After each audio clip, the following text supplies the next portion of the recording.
Nyinyi vijana tayari mmeenda training, na mjue ya kwamba hii project wale vijana waliapply walikuwa karibu milioni 2, lakini nyinyi mmekuwa na bahati, mmefaulu kuwa kwa hii project vijana karibu 1,100.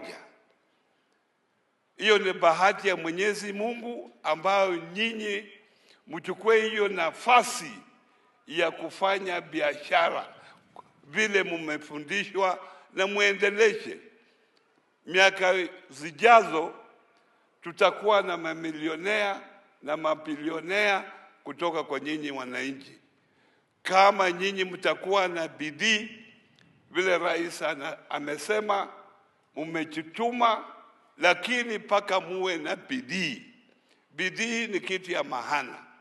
Unaamuka kila siku, unakuwa na lengo lako la kufanya hiyo biashara ndio uendeshe, kwa sababu ile bottom up economic transformation ni kuona ya kwamba kila mwananchi ana pesa mfukoni.